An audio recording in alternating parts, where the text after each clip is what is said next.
Oh, hi, Yumi. Hi. Hi, babes. Hi, honeys. How we doing? Oh,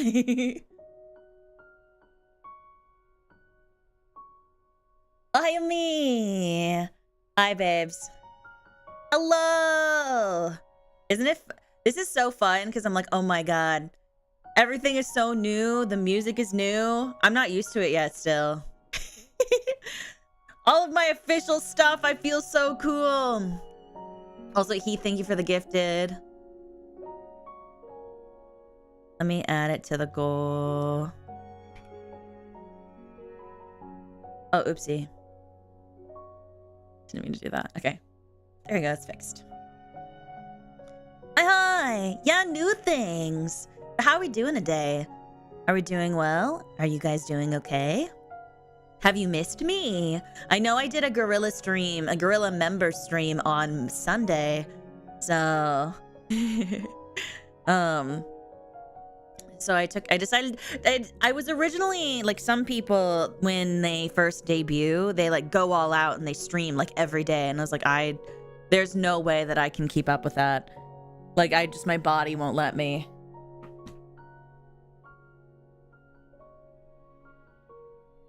You know? How was my day? It was good. Disney. Oh, how was your Disney trip, though? Just got home? Welcome home, honey. Of course I missed you. You better. Always miss you when I don't see you. Panic attack earlier, but I'm okay now. I'm glad you're okay now. It was great. Hell yeah. I love Disney. I love Disney. Okay, for starter, okay, so we have a couple different things that we have to get done today. So I'm gonna do a super chat reading because I missed a bunch of super chats during debut. So we're just gonna go over those. And then we're also going to go over I have an announcement as well, and then we can do Morrow's. Yeah, by the grocery store after. Ooh, I need to get groceries. Actually, I'm having groceries delivered to my house, so I need to make sure that in like an hour I remember. Congrats on debuting. It's super fun to go on this journey with you both times, and I wanted to thank you for the impact you've had on my life. I wish nothing but the best for you and hope to be with you for as long as I can. Gail, that's so nice. Thank you for the orange thing. Thank you, thank you. Mwah. Is that an Umi? It is I. I am Uwumi. Hello, it is I. I am Uwumi. What do you guys want first? Do you want to do super chat reading first and then announcements? And then questions? Do you want to do super chat readings at the end? Because then I can also do super chats from this stream at the end. Do you want the announcement last at the end of stream? How do we want to do this? The Umi is here. It is me. I am the Awumi. Umi is here. It's me.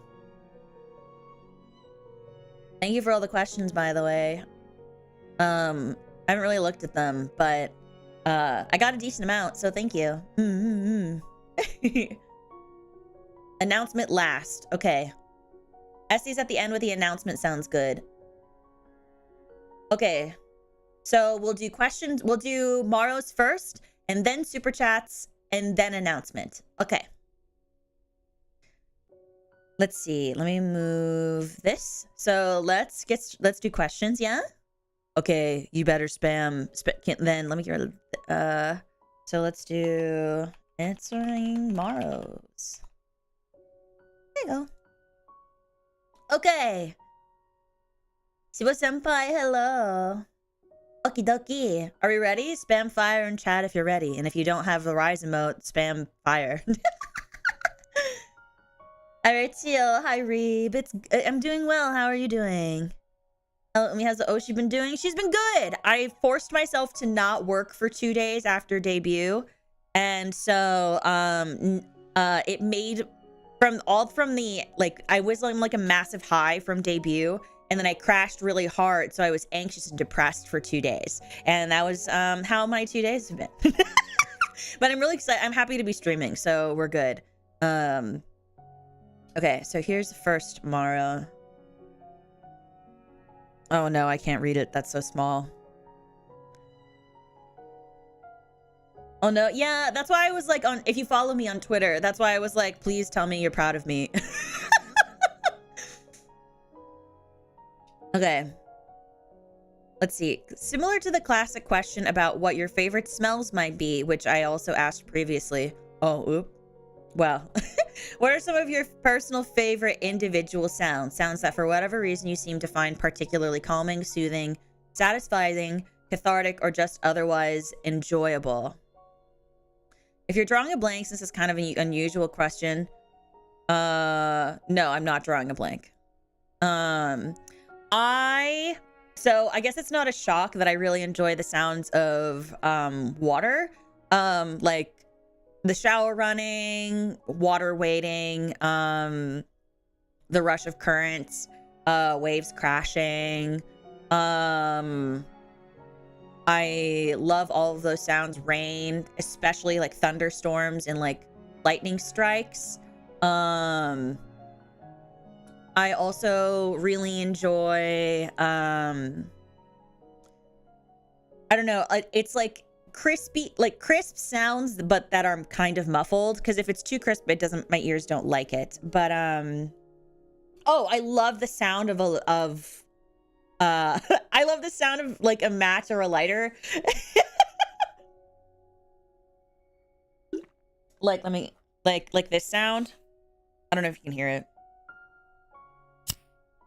Like that, love that. Love that sound. Love it. Love, love, love. So good. So satisfying. Or, I also really like the sounds of, I also like fireworks. Love fireworks. Yeah, I love the sound of fireworks. I also really love the sound of like a fireplace. Oh, the sound of like a vinyl record is also really nice. The sound of roaring flames is also really nice too. Like massively large flames. Good,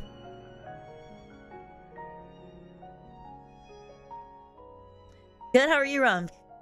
Wait, is it Rump or is it Rum?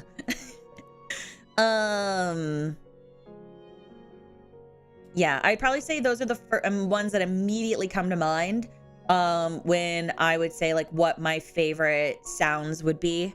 Oh, I also think listening to people who have a lisp is auditorily pleasing. Howling wind, I don't care about howling wind. That shit does not mean anything to me. So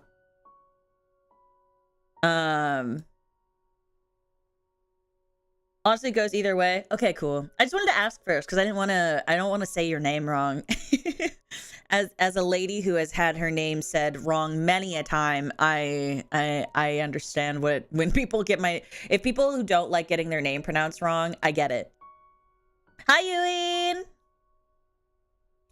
So, but yeah, those are probably my favorite sounds. Okay, next question. Thank you for your morrow. Okay. Miss Umi, I have a very, very important question for you. I need you to answer it both carefully and with seriousness because there is actually a right and wrong way to answer. What you end up choosing will have consequences. Human lives might be even hang in the balance. Okay. Do you like indoor slippers? I do. I do enjoy indoor shoes. I do enjoy indoor shoes, especially if I feel like the floor is dirty. I don't like to wear socks though, because I don't like the way socks feel on my feet. But I do enjoy being barefoot outside. So like this is gonna sound so crazy. I am the most comfortable inside when I have house slippers. And I'm the most comfortable outside when I'm barefoot. Runner Wiser, thank you for the boop, boop, boop. Thank you. But yeah.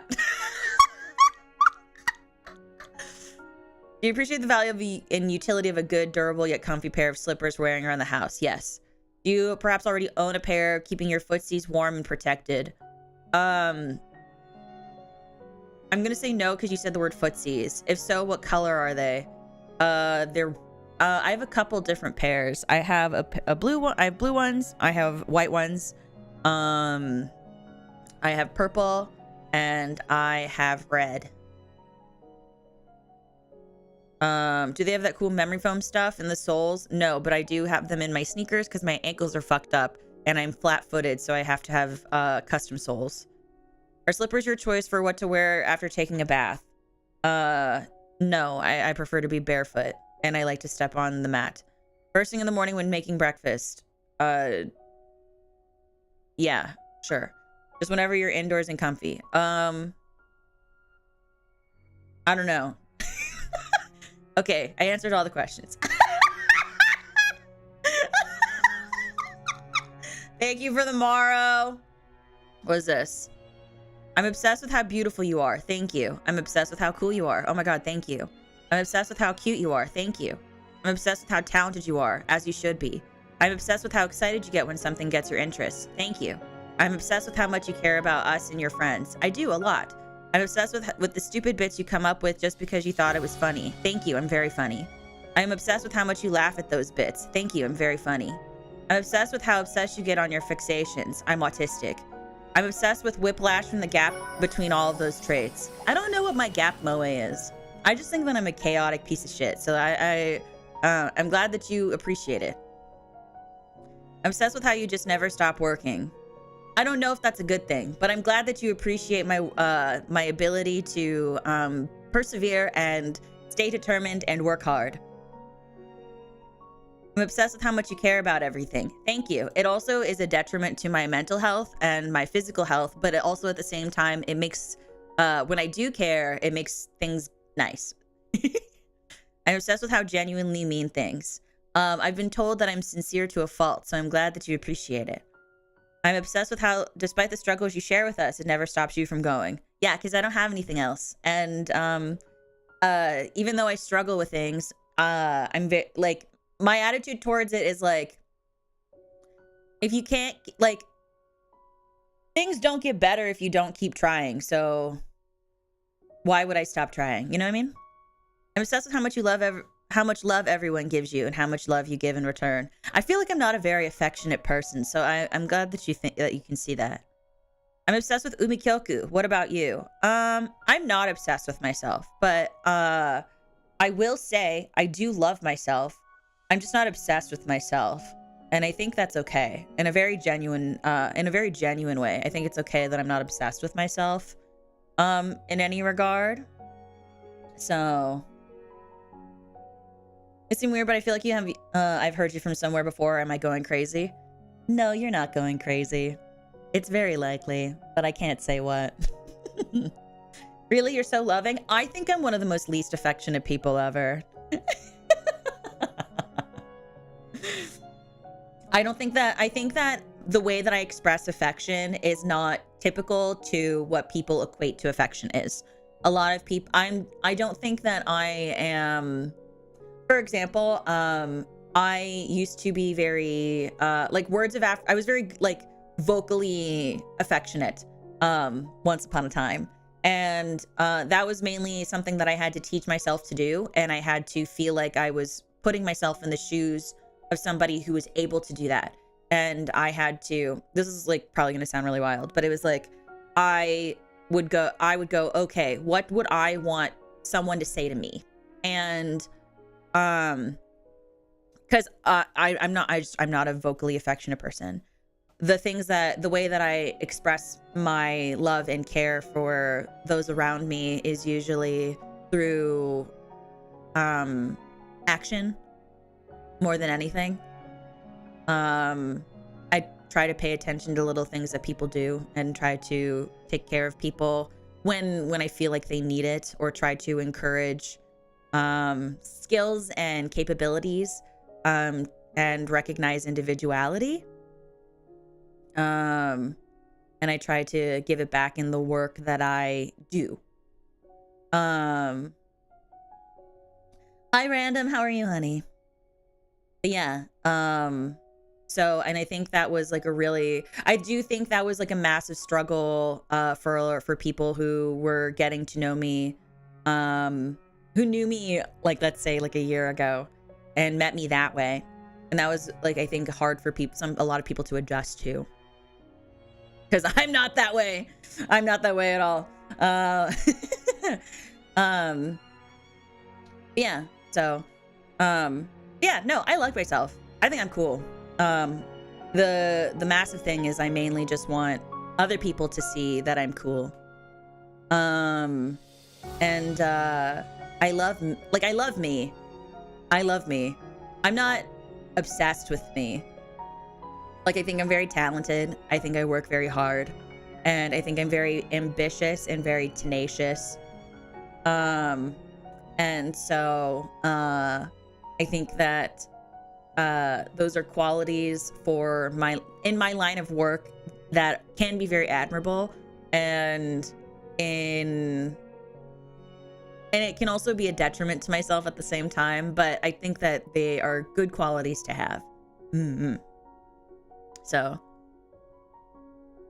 you are bussin' as the not fucking bussin'. Oh my god. You're the coolest, thank you. I feel better after seeing you. Aw, shucks. Hi, Not. It's good. Whoa, hi. It's good to see you. I hope you're doing well. Boop, boop, boop. Thank you for the super chat, though. Oh, wait, I just realized my boobs get covered by the gamer subs. Let me move gamer subs, actually. Can I put this? Let me move this. Yo, where is it at? There. Okay, so I'll just put that there. I'm gonna keep that there for now, so that way it doesn't block the alerts. Yeah.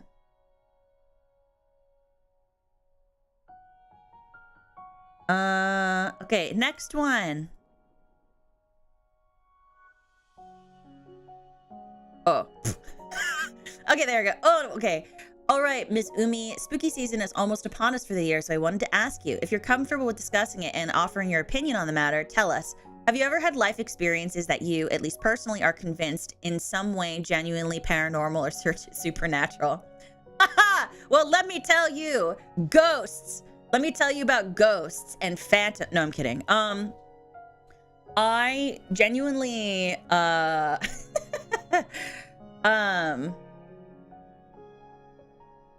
sorry. I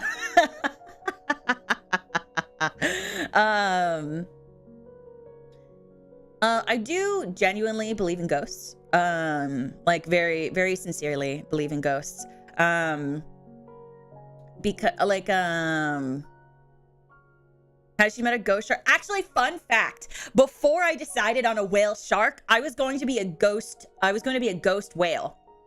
I had this entire concept of being a ghost whale because I was like, oh my God, so cool. And then when I got around to designing, I was like, no, I don't want to be dead. I don't want to be dead. I just want to be a sea creature. I just want to be a simple, silly creature. You know, I don't want to be dead. Because like, okay, this is going to sound really controversial, but like a lot of the time, right? When you like, okay, if we're speaking from a business perspective, when you are, hi Maki, when you, let's say your thematic is like ghosts and stuff. You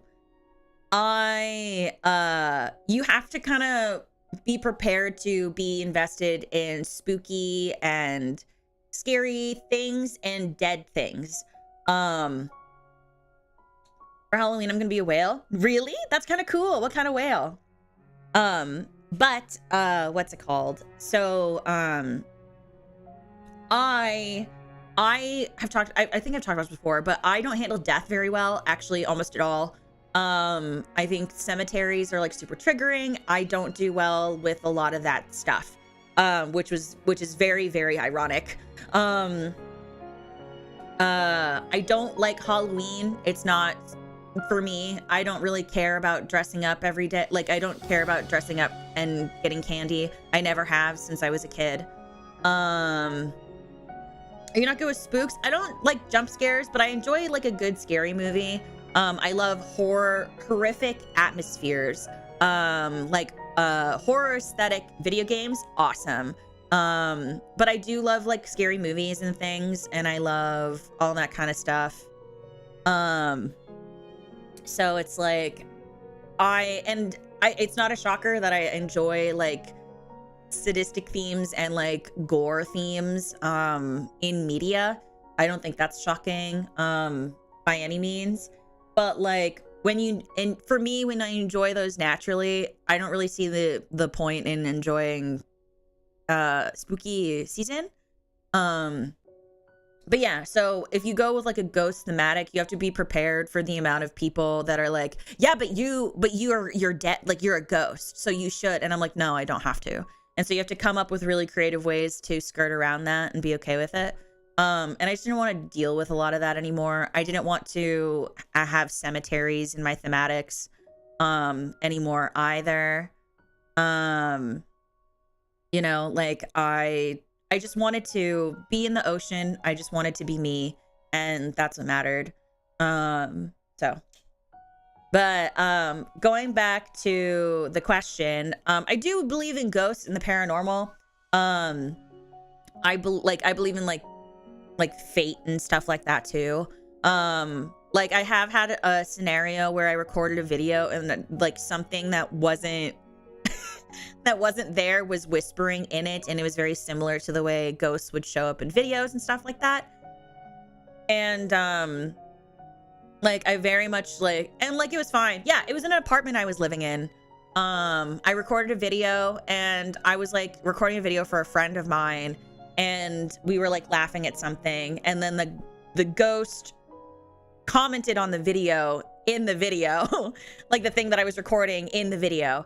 And it was in my apartment, and obviously like I was living there, so I didn't want to like do anything. So I just kind of was like, ghost, you were here first. I'm not here to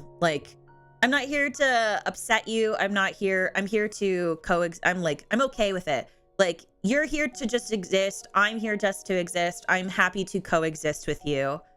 Yeah, it said stuff relevant to the footage. Yes. And so I was kind of like, whatever you want to do, like, I'm just here to vibe. I'm not trying to encroach on your space.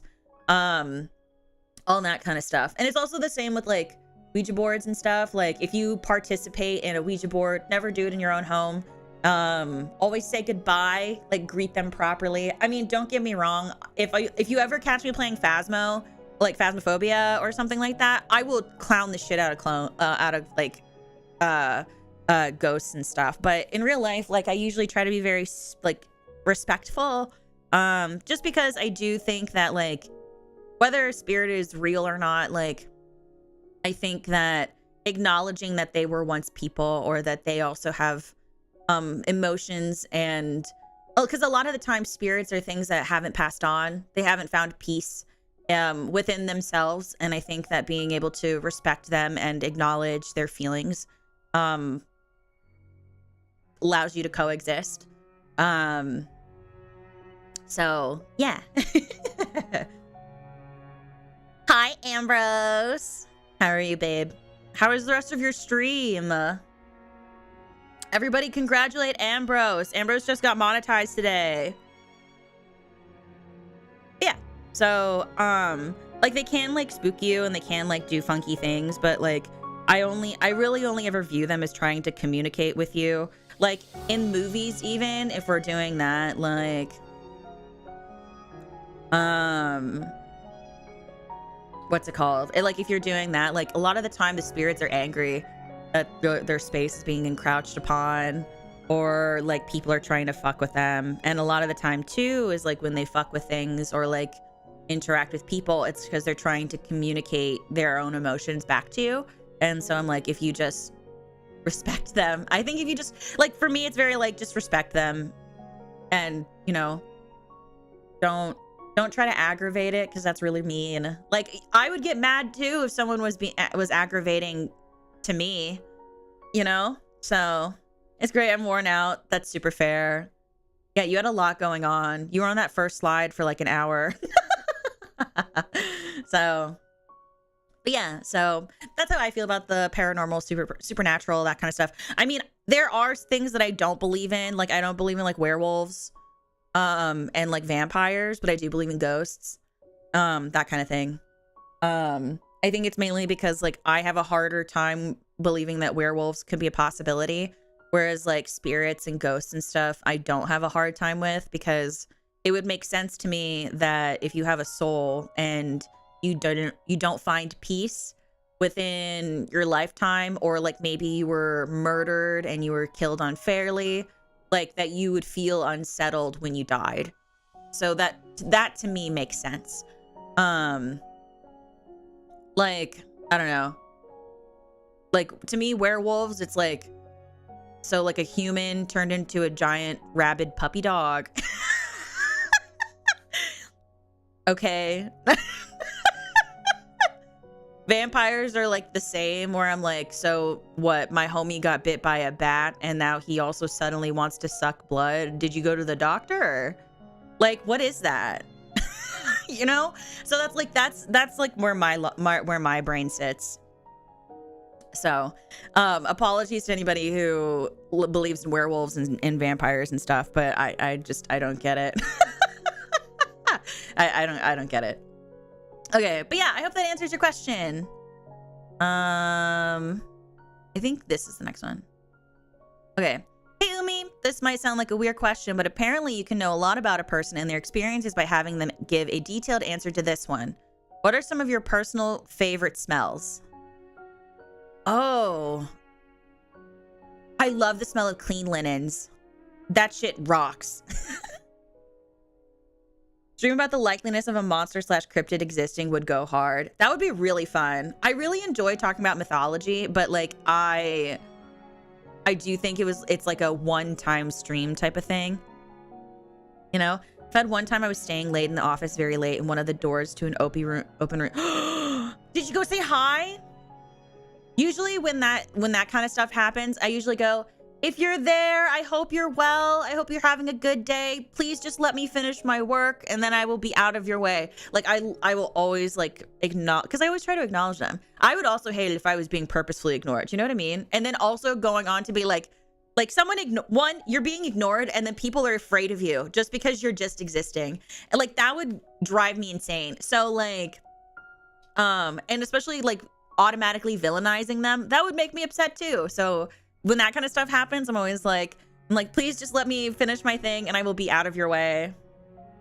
So, but yeah, clean linens. I like the smell of clean linens. So like clean sheets and stuff. I love the way that smells. Well, I run. Okay, but like in Knott's case, right? Like if you are if you're at work, you can't just leave work. Right? Like if my ass is clocked in and I gotta finish and I got stuff to do, I'm always like, please let me finish and then I'll leave. And like a lot of the time too is like, it's like, because I think that there's like, what's it called? I ain't gonna fuck around with that. No, I think that's fair. But I think it's like, there's a difference between like, going back into a house where you aggro them. If it's something as simple as like a pencil knocked over, or like in my case, I was living in an apartment already. I signed a lease and I was paying rent. I can't just move out right away, right? And all the ghost said was like Lamau, that like basically in the video I was showing of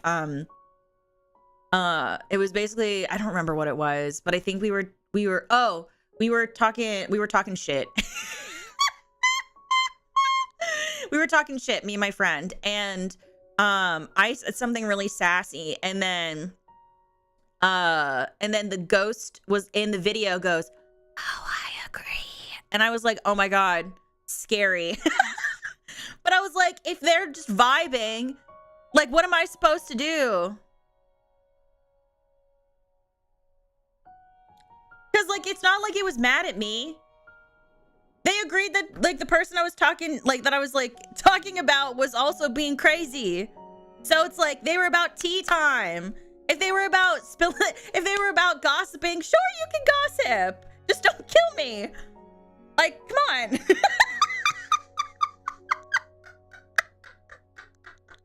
Like if they are chill, I don't care. If they are aggroed and angry, then I'm out.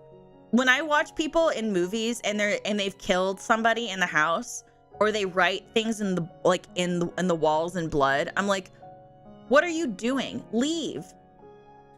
Or like, what's it called? I would just freeze up. I was very, very nervous at first. I didn't do anything for like 24 hours, but then I went to work and then I came home and I was like, oh my God, I was like, hi. And then I just did that. So, you know, hi, Alia! Oh my God! It's a goose! It's a goose! It's my favorite goose, actually. Oh, hi, Alia! Hello, everybody! Welcome in! Hi! Hello, Raiders! Hi, darlings. Hi, babes. Welcome. Hi there. Hello. How was stream? To introduce myself really quickly, I am Kyoku. I'm a yandere whale shark voice actor and singer, here to help you find your peace within the current of the ocean. Hello, hello. Honk honk. Hi, hi, hi. What were you guys up to? Welcome in. We are currently answering the Maros that I received from my 2.0 for today, and then we're gonna go over, and then I have an announcement. I have an announcement at the end of, so if you want to hear the announcement, make sure you stick around for the end. So Elia Daisuke. Elia Daisuke. Elia ski. Welsh or whale? Whale. Yandere whale shark. Whale shark. Not to be confused with a whale or just a shark. I'm a whale shark. So I am a shark. We're starting 1 year. Happy 1 year! Happy 1 year, Elia! Yatta! Wow, has it been a year already? That's crazy. That's so insane! Happy 1 year! That's so fun! Kilmore, say happy 1 year to Elia. Whale and shark, best of both worlds. Well, I'm not really a whale, so the reason why it's whale shark is because whale sharks are the largest species of shark. They can grow up to 150 meters, and then they are also filter feeders. But other than that, they share no other characteristics with whales. It's just the people who discovered whale sharks, they associate large fish with whales, even though whales are mammals. And so they were like, oh my God, it's a whale, even though it is literally 98% shark. So, which I think is really funny. But yeah, they just, like, in the English language, they went, oh my God, big fish, whale. Time is so weird. It is weird. It is weird. Before you know it, we're going to be like in just a couple of months, I'm going to be like, oh my God, I'm going to have my first stream as Umi in a couple of months. It's Pretty Shark me. I am Pretty Shark. Yeah. Hi there, Umi. Nice to meet you. Nice to meet you, dear. And are named after existing animals they aren't related to. Yep. But we were just talking about paranormal. So if anyone believes in ghosts and stuff, please feel free to share. Oh, and then smells. That's the question that we're on. My personal favorite smells. I really like the smell of faint lavender, not a lot.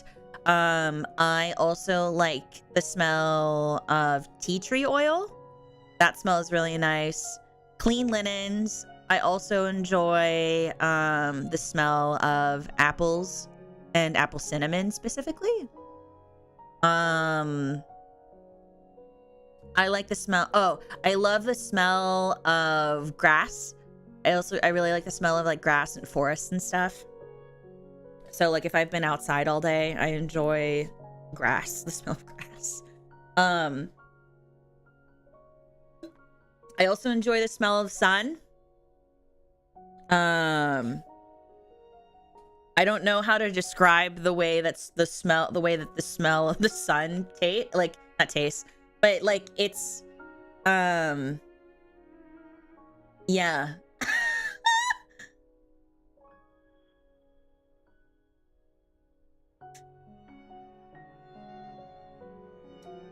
Petrichor is an interesting word and smell. Oh my God, petrichor smells so good. Okay, so if anyone doesn't know what petrichor is that smell of basically what outside smells like after it rains for a long period of time, and when it's like warm out, it smells so good. But the smell of sun, if for example, if you've been out in the sun all day, your skin will smell a certain way, or if you leave your clothes out to dry in the sun, they will smell like sun versus like tumble drying in the wash. So least favorite smells, cat pee. I hate the smell of cat pee. Hate it. Hate the smell of cat pee. Um, um,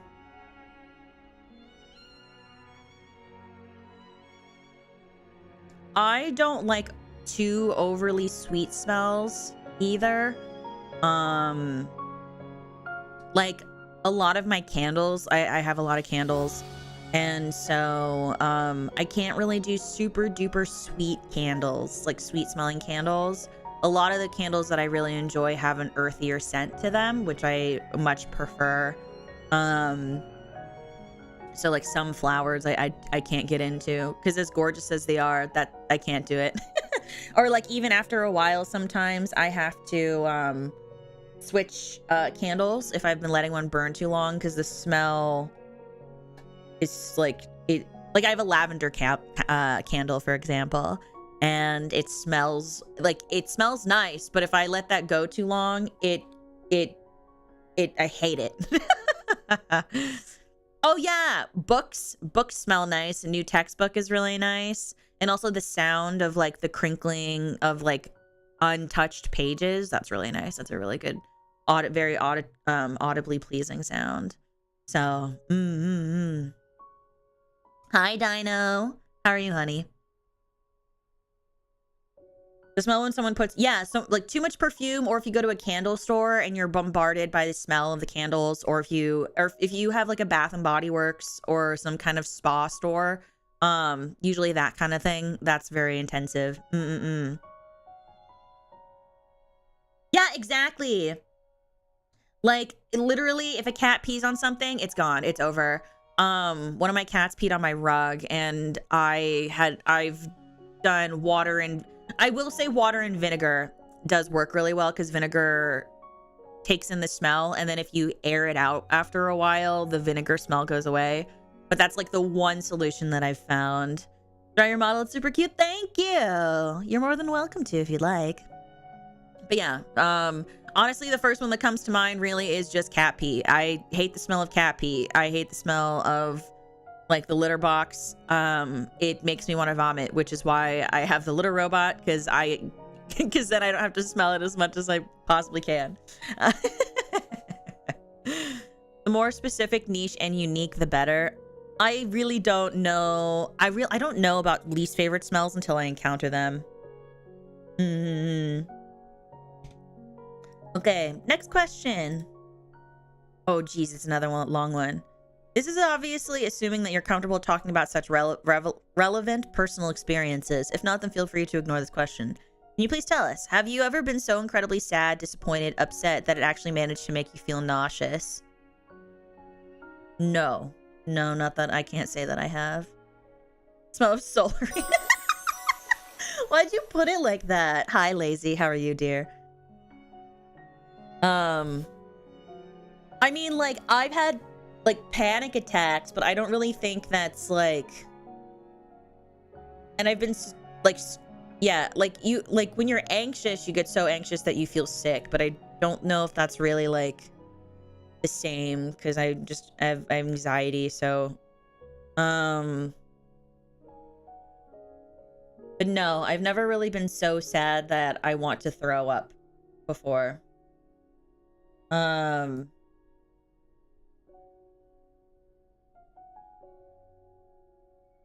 I'm trying to think.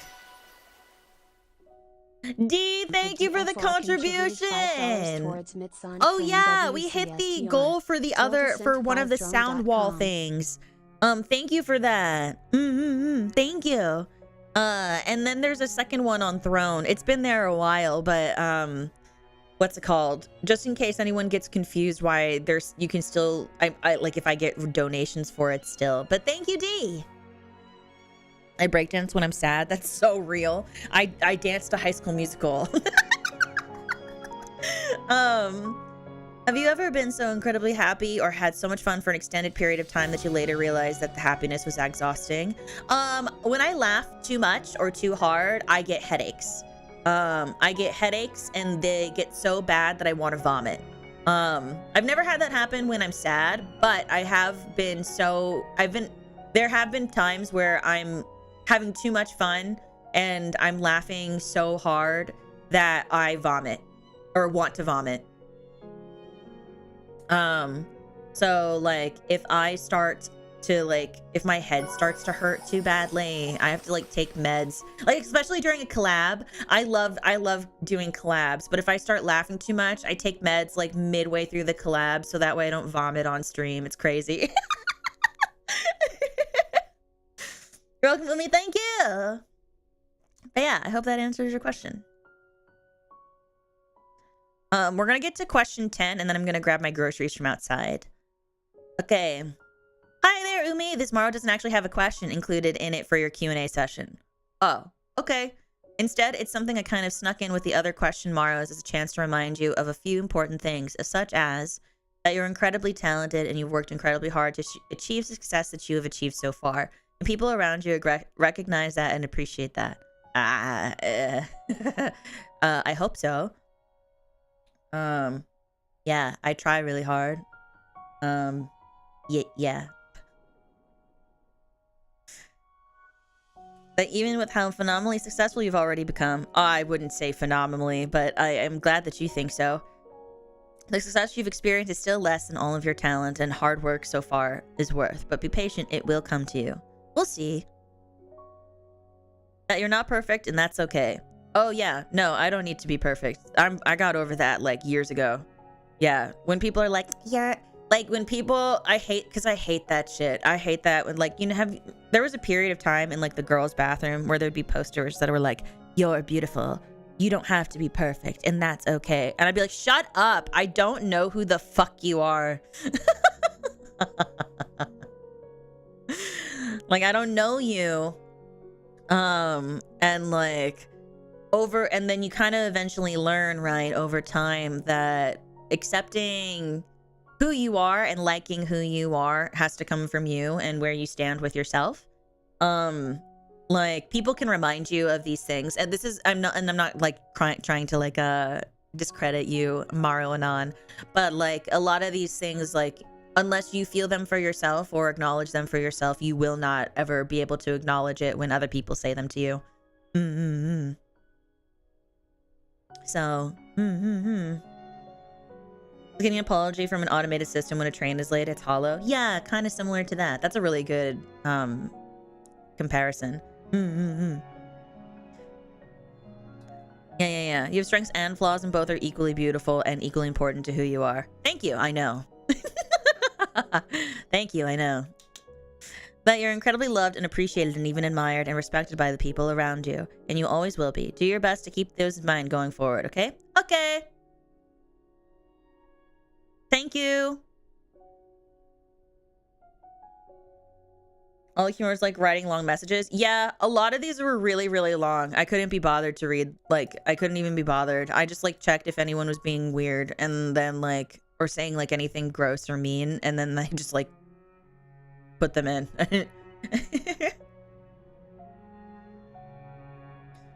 Alrighty, Umi, I have a question for you. Okay, when they inevitably start making and selling the Umi Kyoku talking plushie, what are classic Umi Kyoku quotes, lines, and catchphrases you would want to reference? A high-quality plushie with a squeeze-activated digital talking chip typically fits a minimum of 5 or 6 audio clips it can repeat back. You can opt for more than that if you're so inclined, but the optimal answer for this question will require at least 5 or 6 suggestions for sound bites on Umi phrases and quotes from you. Some inclusions may be quite obvious, but with it being your plushie, you want to know what you would want included, obvious or not. Ah. More to like to write? No, I think it's sweet. I like getting nice like love letters from you guys. It's nice. That being said, I don't really get like a lot of love letters, but when I do get them, I do appreciate them. Let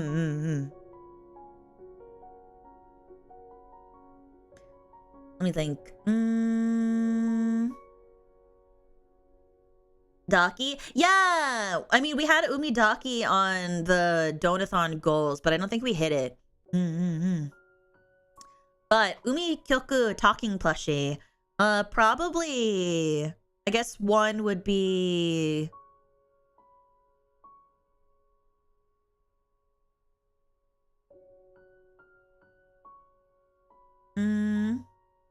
It'd probably be like, hi darlings, hi babes would be one.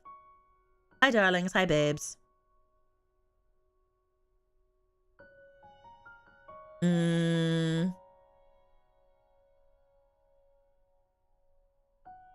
I don't know. What are other iconic Umi phrases? The only other thing that I can think of is when I get angry at something or I fuck up and I go, oh my God, fuck me in the ass. And I don't think that's like a, I don't think that's what I should put in a plushie. I don't think that should be in a plushie.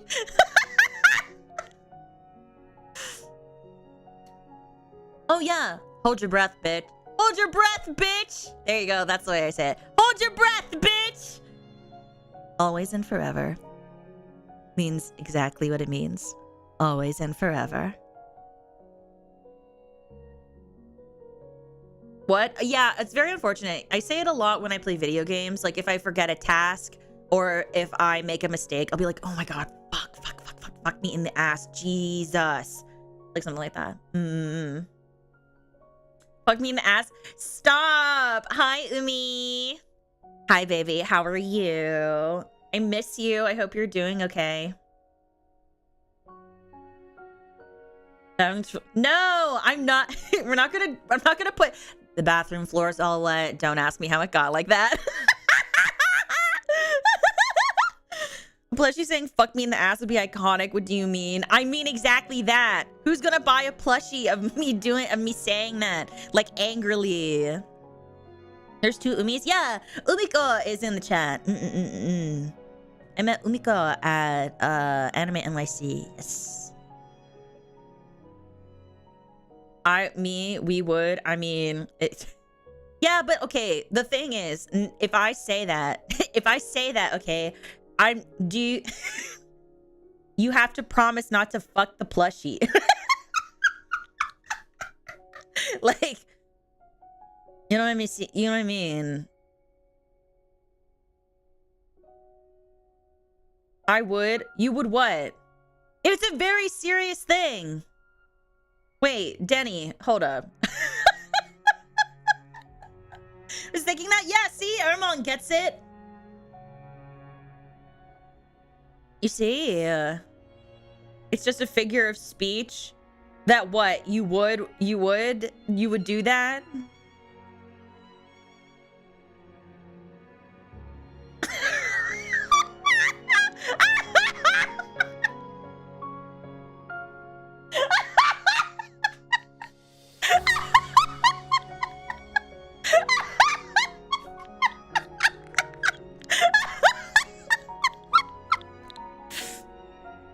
Look, I allow you guys to send tributes, but the plushie, like, doing that to an Umi plushie is a little too far.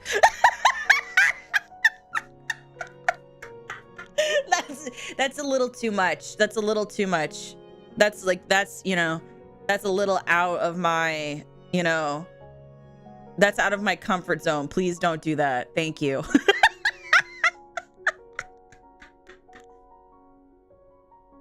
Umi, please. I'm being genuine though. Like, you know, I don't want to see an Umi. Things that I don't want to see. Okay. I don't want to see Umi. I don't want to see an Umi plushie like violated like that. Like, I don't want to see that happen. Like, don't, please, like, please spare the plushie. The plushie didn't deserve it. Okay. Do not do that to the plushie.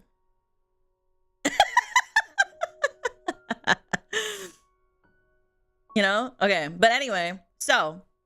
Ow.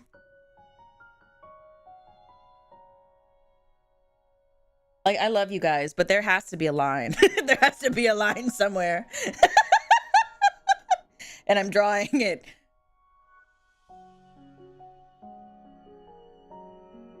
Okay, but what were we talking? The phrases.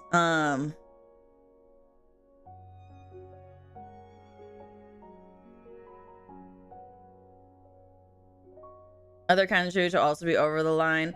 I think like what's it called? As long as you don't expect me to watch it. As long as you don't expect me to watch it or look at it, do what you want. Just know that I won't do anything with it. And I probably won't respond to it. I'll just be like, it's very much like a love that for you. And then I move on. You know what I mean?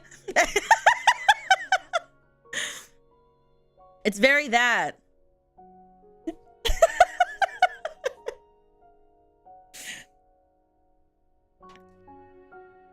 So, what's it called? What was I say? Oh, phrases. Okay, 5. So we need, so like, what's it called? Hi darlings, hi babes. Always and forever. Oh, always and forever means always and forever.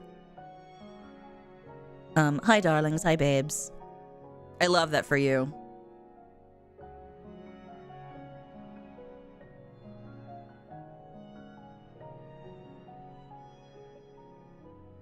That's 3. I need 2 more. Do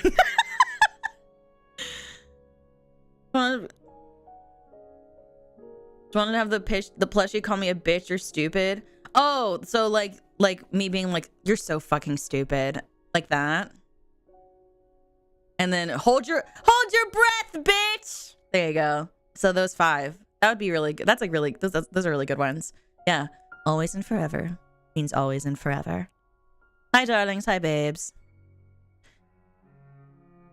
Actually, no, forget, no, wait, hold on. No, hi darlings, hi babes, nix that shit. No, that one's ass. No, someone tell me I'm funny. That one, I like that. Someone tell me I'm funny, because I need to be told I'm funny. Please, oh my God. Someone tell me I'm funny.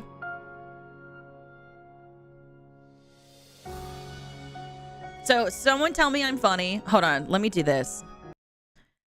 Here, I'm gonna say these lines and then I don't know, and then you guys can use them for whatever you want. I love that for you. For you specifically. Someone tell me I'm funny. Hold your breath, bitch.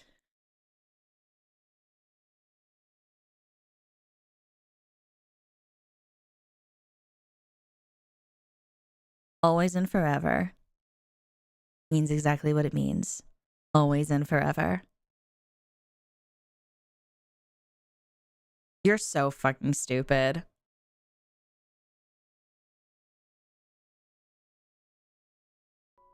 There. Now you have those sound bites. You can do whatever you want with them. Here, hold. I can't. Thank you. I was going for emotion. Hi, Meaty. How are you, my love?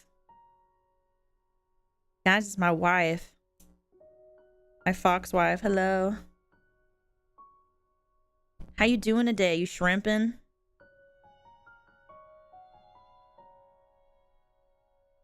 Between always and forever, I love that for you, and hold your breath, bitch. What can I say? I'm a dynamic shark. I'm a dynamic woman.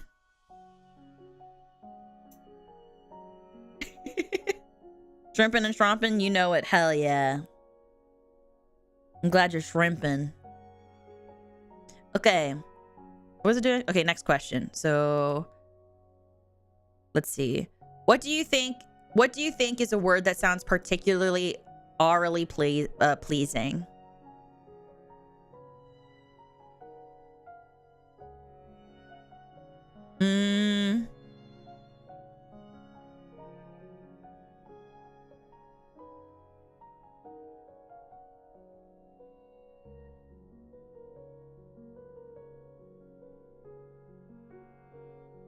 That's a good question.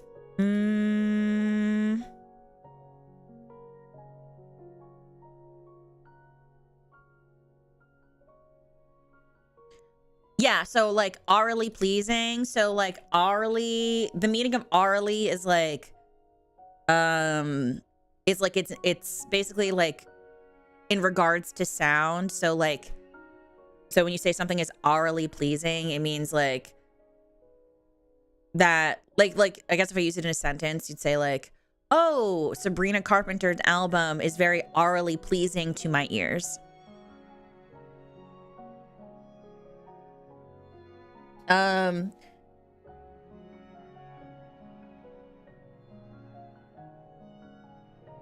I actually really like, so for me, one of my, I have a preference to letter T. So I like the way that like words that have the letter T, I also like, I like the letter T, and I like E sounds and ah. So like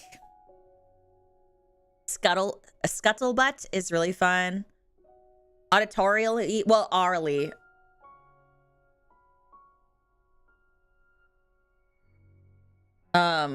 It's kind of the same.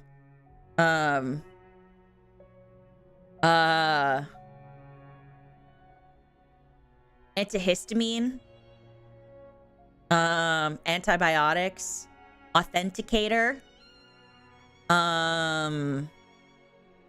fertility. These are all like these are all like medical words. Attitude, trepidation is nice.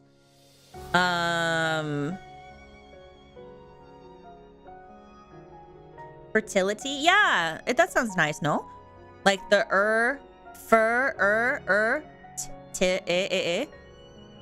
and then the lit T is nice on the mouth. And then or like cataclysmic. Cataclysmic. Yeah. I have a question. Hit me with it. We some like Marina. Oh, Marina's a pretty name. Yeah, I agree with that. Yeah. Those are all orally. No, orally, not orally. Can I be mod? Sorry, dear. No, you cannot. Orally, like A-U-R-A-L. Well, it's on the screen. Orally. A-U-R-A-L-L-Y.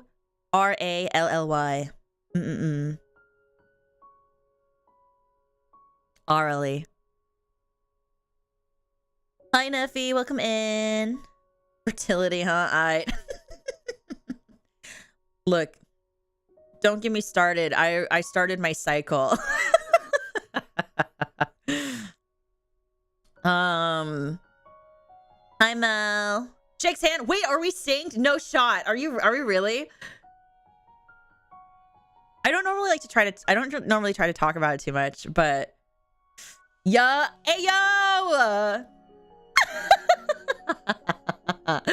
Yo, I shake your hand. What the fuck?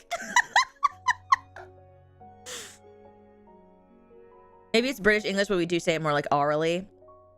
Well, the thing is, on stream, people always try to clock me when I say orally. It sounds like orally, but I try to make a very audible distinction between the two, because on stream, if I say orally, people are like, orally? Yeah? And I'm like, no, I mean your ears. And then they're like, in your ears, huh? Well, that's 2 extra holes. And I'm like, no.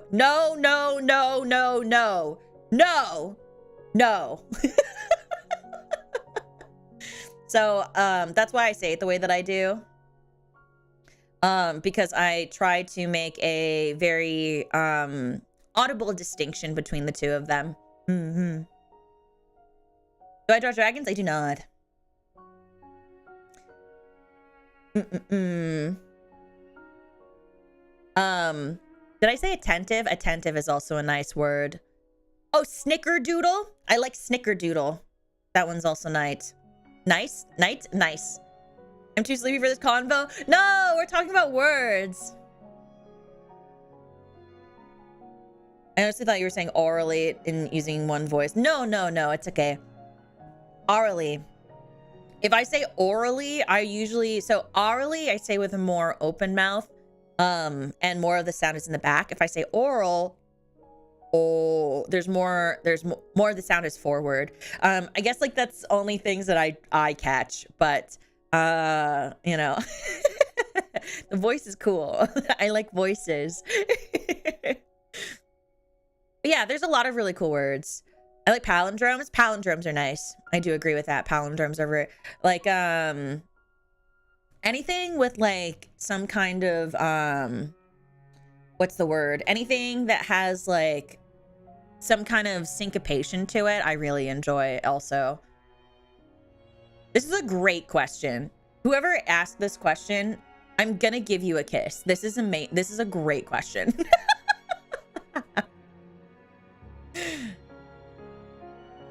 So, but yeah, we could be on this question forever. But we're gonna go on to the next one. Thank you for the question. What is the highest note you've ever hit vocally? Hold on. We're about to test my range. I actually don't know.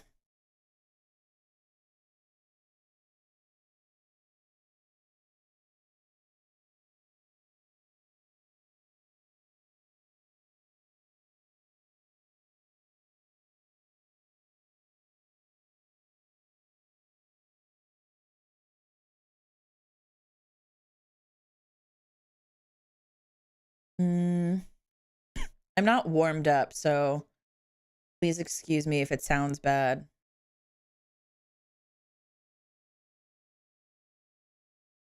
Yeah, totally me. Are you saying that because you want to kiss? You want me to give you the most passionate kiss ever, and you want me to shove my tongue down your throat and make you blush, right?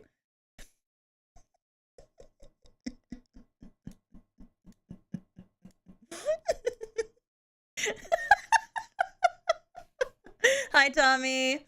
I mean, if you insist. Oh my God, Mitty. I'll do that. I'll do way more to you than just that.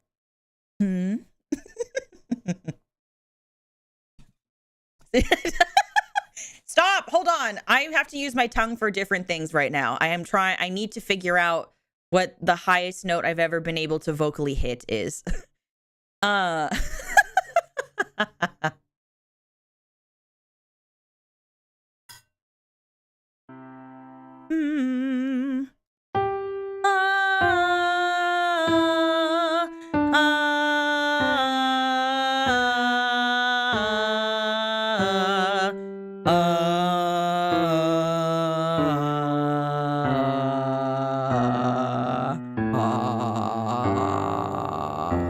I can get to an A or a B.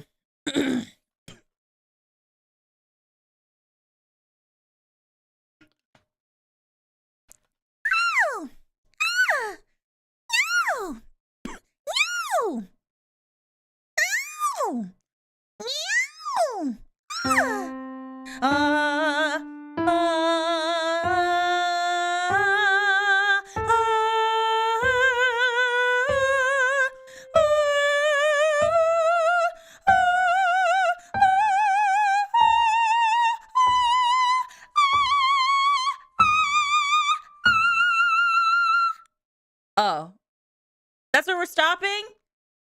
I can go higher. Wait.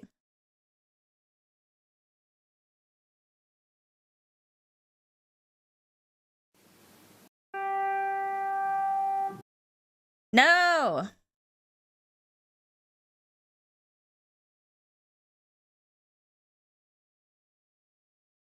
Can we get much higher? Yeah, hold on.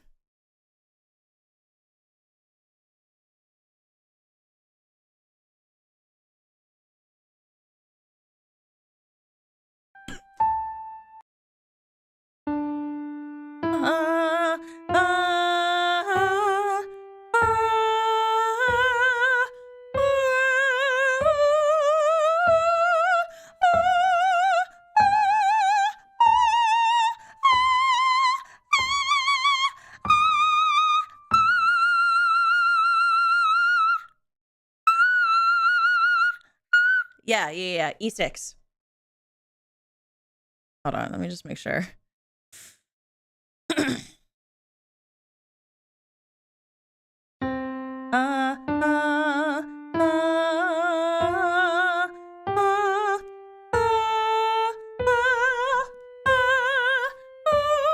on, I'm standing.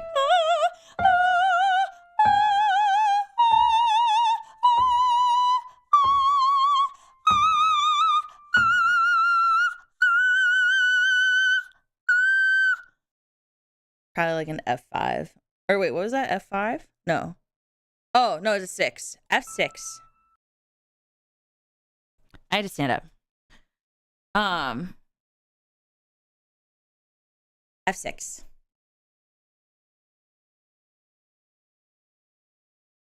Yeah. That's using my head voice though, because for anyone who's new to me, I took voice lessons for a really long time, and I was classically trained before I started to venture more into pop music and musical theater.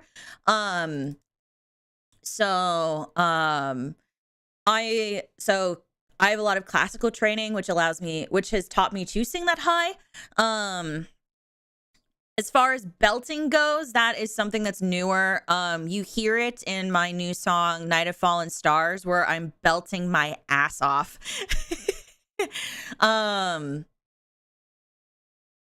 So I don't remember what that note is, but I think it's a D flat, a high D flat.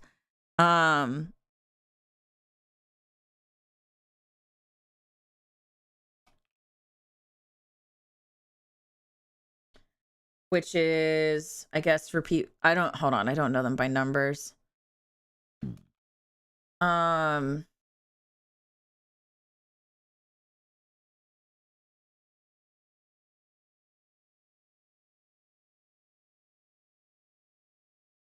don't know what it is. So yeah.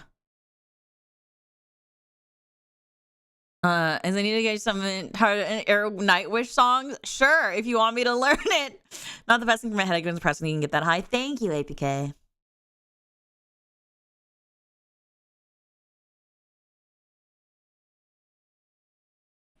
Okay, but yeah. I'm only recently learning how high I can belt. Night of Fallen Stars. If you were at my member stream on Sunday, I talked more about it though. Yeah, so I hope that answers your question. Okay, next question. Off the top of your head, what is a Glee fact that will haunt you for the rest of your life? That in what's it called? In season 3 in episode 10, Yes No, Sam Evans, who is played by Cord Overstreet, is wearing Calvin Klein underwear. Next question.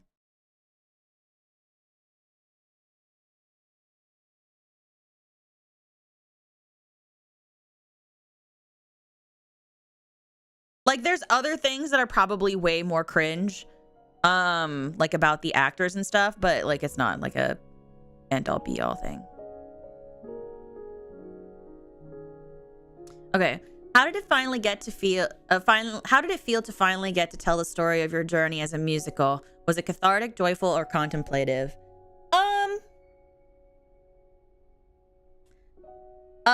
I'm not gonna lie, I still haven't really, I guess, processed.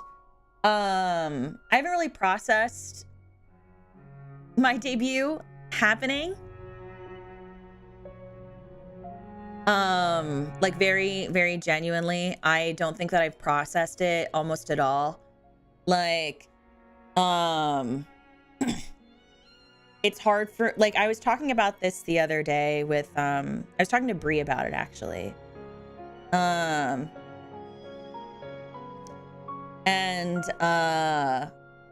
what's it called? I don't know, like, I want to feel proud of myself and I want to feel cool, but like I have a hard time allowing myself to be proud of the work that I did, because I feel like because I don't know if my hard work paid off. I guess that's kind of where I'm sitting with it. And also a lot of it is like kind of like relief that it's over. Hi. Oh, Ramsey, you changed your name. Would you like me to call you Lenny now?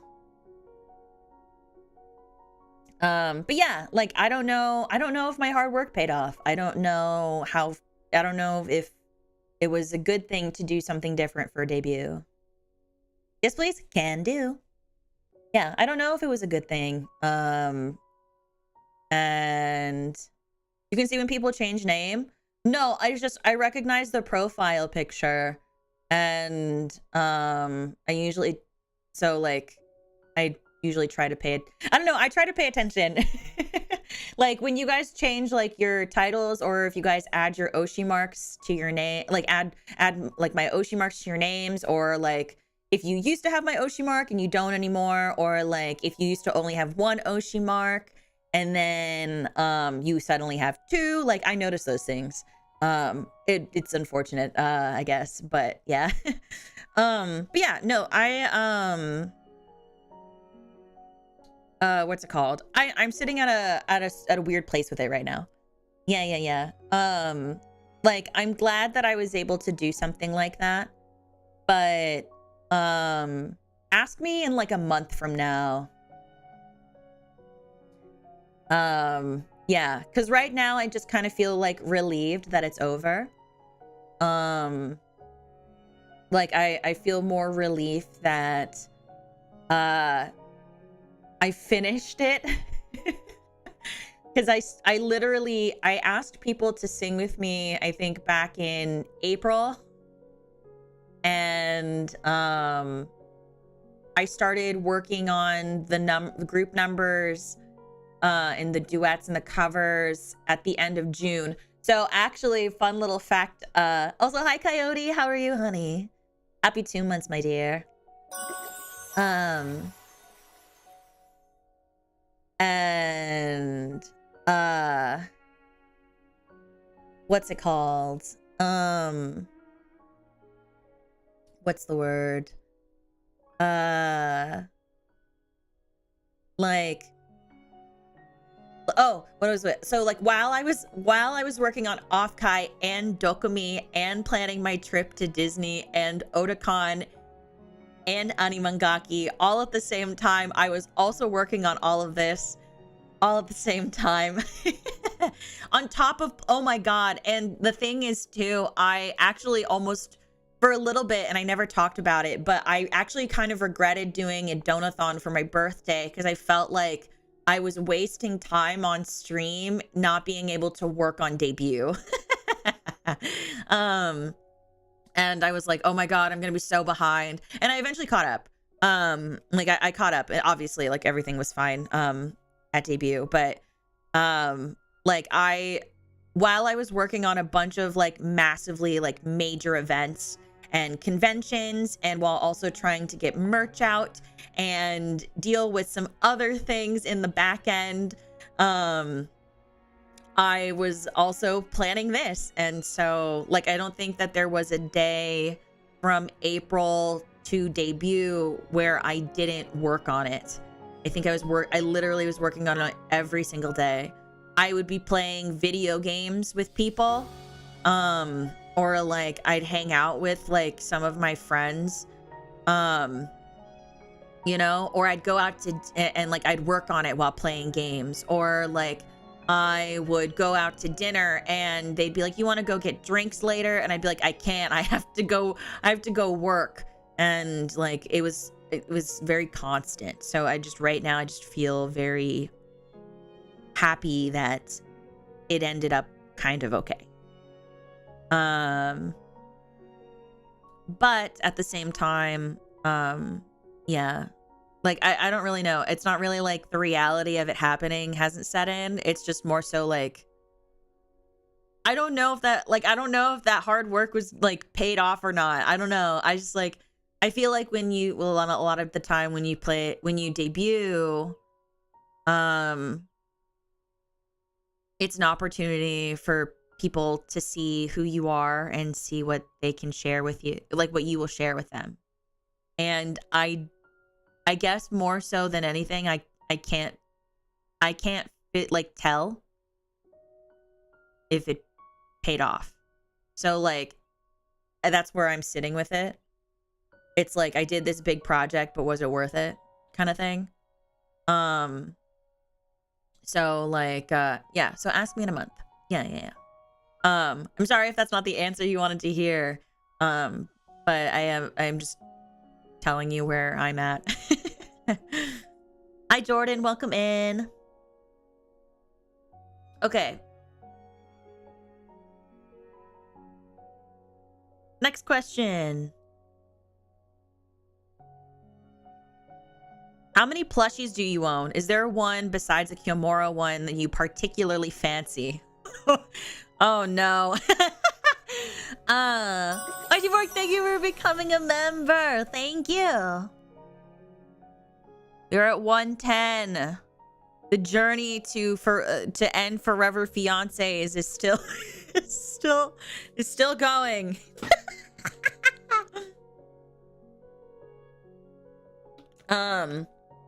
I don't know if I could count the amount of plushies that I have. I have a lot. I have too many. Well, not too many. I actually literally just added like another one to Throne the other day.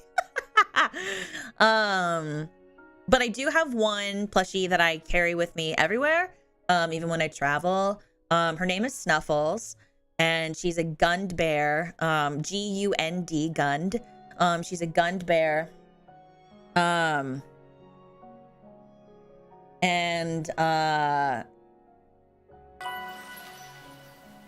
Oh. Kiss mark. Knife. Just bought you axolotl pals. Thank Plush. you. Boomy deserves all the plushies till descent via throne.com. Thank you for the axolotl. Thank you. More? What, you want me to add more plushies to Throne? But I will, if you guys are genuinely, like, if you guys sincerely want to see how many I have like one of those like IKEA shelves, the white ones where they're like cubed and stuff.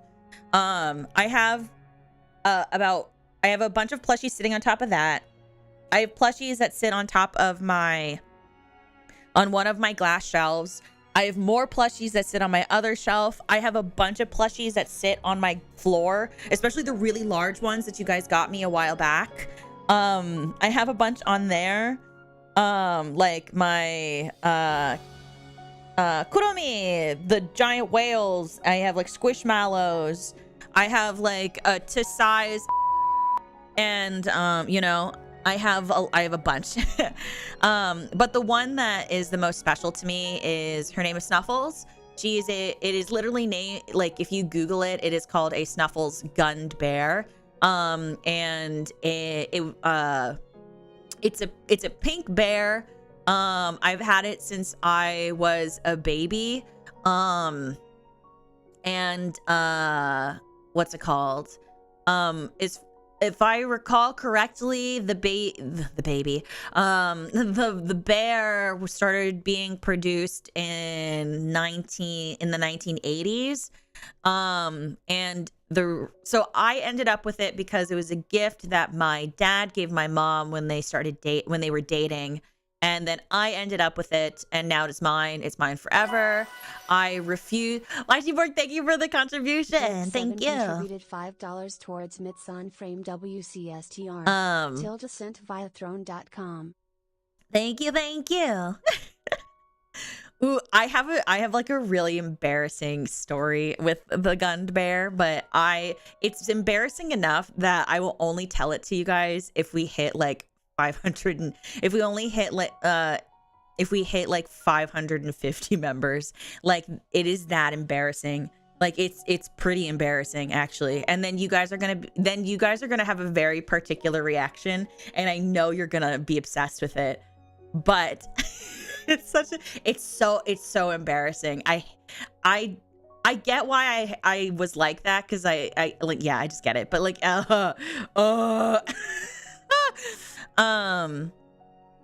but anyway, but yeah, so her name is Snuffles.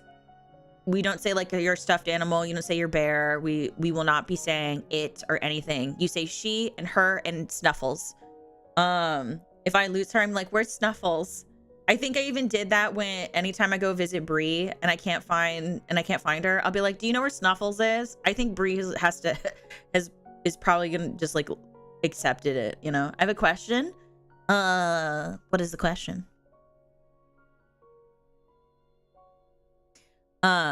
But yeah, no, it's terribly embarrassing. So, yeah. I will not be telling that story unless we hit 500.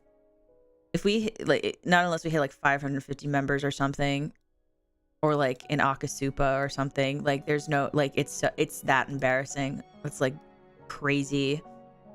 Only recently I had a really hard work night and came home from forgetting you were going to be streaming. It was such a great surprise. I remember you were talking about some stream titles, milk and eggs. Someone made a really silly comment about a turkey. My mind snapped and saw you in a turkey suit, so I commented. And then you cooked for about 2 minutes. I was laughing so hard that my sides hurt when you showed up on screen in nothing less than a turkey suit. Hell yeah, turkey!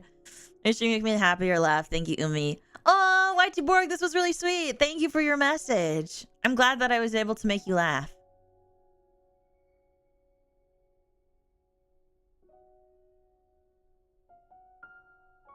How long is my tail? This is something that I don't know if you've ever said. I also think you look really cute. Thank you.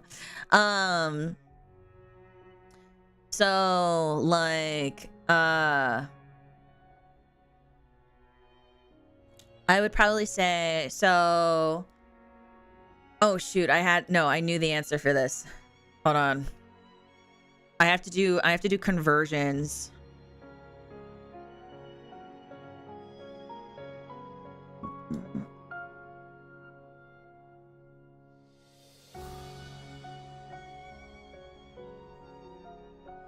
So hold on, sorry. I have to do conversions.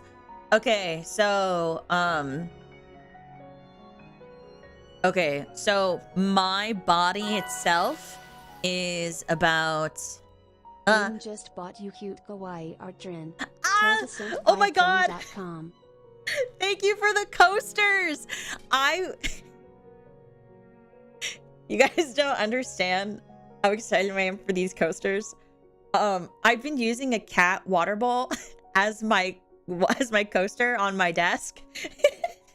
Like, it's literally a water bowl for my cat. And I now have a real coaster, so thank you for that. I guess that's also kind of embarrassing that, I mean, like, for a while I didn't have like a phone stand. I was using vitamins, like a vitamin bottle to hold up my iPad because I couldn't afford a stand for it. So I could stream. So I was holding up my iPad with vitamins. and then, you know, well, like, you use what you have on hand, and I didn't want to, you know, tissue pockets and mice that. Yeah, exactly. See, you use what you have, and I don't have a coaster, so I'm using a cat bowl.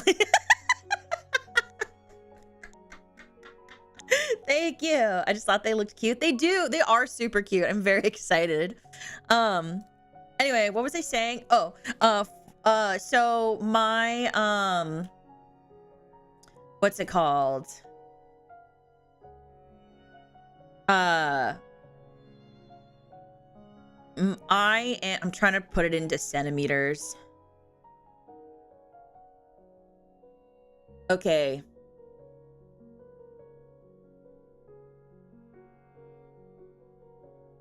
My person is like 167. So my tail would be, oh my god, I have to do conversions. That's a lot of centimeters. Hold on, let me just change it to meters. So my tail is about 12 meters. It's about 12 meters.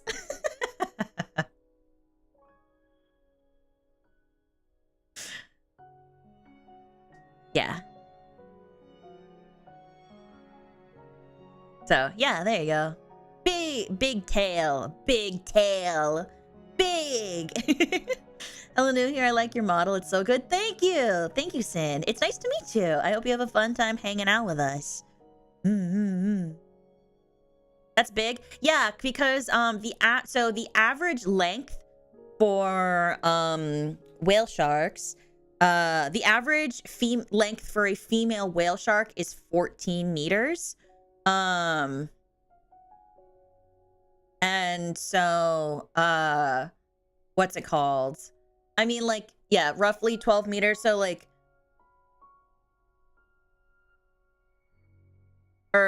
yeah. So which is like about 45, 46 feet. I am about 5.5, I'm like 5'5", 6 feet. So that's, so you get rid of 5, 6. So that's like 40-ish feet. And then convert 40-ish feet to meters, and that's like roughly like 12 meters. So that was so much math. It was a lot of math, but whale shark, big. Umi's big. That means, like, if you get smacked by my tail, you are getting taken the fuck out. Huge. I am big. Yeah. So there's a lot of me to go around. Okay, let's go. Next question. Just gonna say I'm so happy for you to continue with being a VTuber. Oh. You can't get rid of me that easily. You can't. Always gonna support you, meet you. Meeting you changed my life for the better, and I know I'm so happy just to hear your voice. Always and forever. Always and forever, darling. Thank you for your Morrow. Congratulations of your debut. Do you have any goals you want to reach within this year? That's a good question. I don't know about this year. I feel like there's too few months left in the year, and I don't think that I don't know. I don't think that it's possible. I would like to reach a point where, like, I would like to reach like 100 CCV one day. Like 100, let's say 105 CCV one day. I think that would be really nice. Just to, like, I think that, yeah, just 105 CCV would, I think, is a good goal to have. Oh, I was thinking about this. So how much is it now? I've recently debuted. But normally I sit at about 60 to 70. 50 to 70 is probably the range. I know it's really large, but it really depends on what I'm streaming. So I'm like halfway there. So I'll get there. I'll get there eventually. I was thinking about this. CCV. So CCV is concurrent viewership. So like average. Like I want like so your concurrent viewership would be like, yeah. Yeah. My average CCV.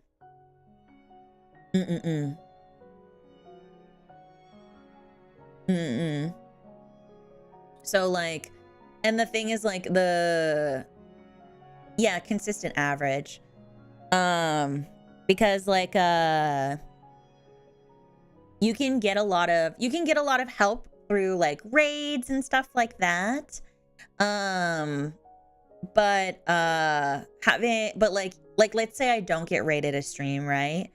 I would still love to be able to maintain like 105 concurrent viewership during a stream one day. And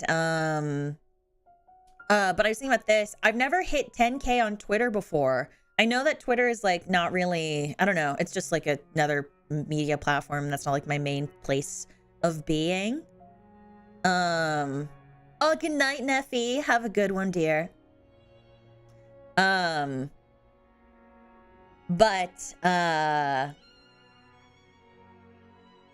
I've never had 10K on Twitter. I would love to hit 10K one day. The largest account that I've had is, hold on a second, let me go look at it. Largest number I've had is 8,205. So one day, I think that'd be really cool. Not just because, like, I think, like, I don't know, I'm really weird about, like, investing too much in, like, follower count and subscriber count and stuff. Just because a lot of the time, sometimes people will follow you and they still won't see you, or they'll follow you and they'll forget, or like they'll stop using YouTube, that kind of thing. And so I don't really put too much stock in like subscriber count and follower count and stuff, but I think it'd be really cool. I've never had it happen to me before, so I think it's like, I think it's a fun thing to think about. Any other goals? Oh, I would love to have like what's it called? I would love to, I don't know. I'm trying to think about stuff that I would like within the year. Because like anything that I want, I'm working on. I don't know. I've kind of just learned to like feel it out and do things I want in the moment. Like I have long-term goals, but like, I don't know. I'm just kind of at this place where I want to make stuff. So this, and especially with the year being almost over, I guess I would love to be able to release another original song maybe before the year is over. That might be a little difficult though, because it's a lot of work. And I think if I were to release an original song, it would have to be Christmas related, because I think the next best time to release an original would be Christmas. But it's kind of late in the game for it, so I don't know. Yeah. I would like to release another original song before the year ends, but I don't think that's possible. I don't think that it's very realistically doable. But yeah, no. This year, I mean, within the year, I mostly just have a lot of plans. I don't really have any goals. I just have plans, because anything that I wanted to do, I'm working on it. So so that's kind of it. But as far as like long-term goals, I would love to hit 40K. I would love to hit 40K subscribers. You know, I think that would be really cool. I think that's like a good goal. It's not too high and it's not too low either. Yeah. You're almost halfway there. Yeah. So we'll see. Yeah, 40K. I would love like as far as long-term goals, I'd love to hit 40K. I don't know. I'm not saying, and that's not to say that I wouldn't love to also reach like 100K or something, but I'm very much about like reaching things that feel more attainable first and then going for the bigger stuff. I would love to release like an EP or an album. That would be really sick. I'd love to do like a concert with all original Umi music. I'd love to have Umi pen lights. That would be pretty sick too. Yeah. An Umi plushie would also be cool. Yeah. Yeah. So, I don't know. I feel like that answer was all over the place, but I hope it gave you a general idea of where I'm at. Okay, next one. Oh, a long one again. All right, Umi, I've got a question for you that might be personal or embarrassing. But for whatever it's worth, let me state that I'm asking only for the sake of humor and learning about your personal experiences and not for any weird reason. Be honest with us. Have you ever accidentally peed yourself in a public location / situation? It's happened to a lot of people under a lot of different circumstances. It's practically part of the whole human experience. Everyone it happens to is deathly embarrassed by it. Nobody it happens to ever wants to admit it that it happened, but this is your chance right now to air an embarrassing story from your past or get it off your chest without much judgment. Has it ever happened to you? And if so, what were the circumstances? I don't know. I'm gonna be honest. Like, I feel like this general question is like, I don't think it's that embarrassing. Like, because the thing is, like, human bodies do that, especially as you get older. There's a thing, what's it called? There is a term called, what's the word? Incontinence. It's where you slowly start to lose bladder control. And especially if you are like, what's it called? And especially if like you, are used to holding it for long periods of time, eventually your bladder is no longer able to do that anymore after a certain point. Like it just happens. The severity like ranges, depending on like, what's it called?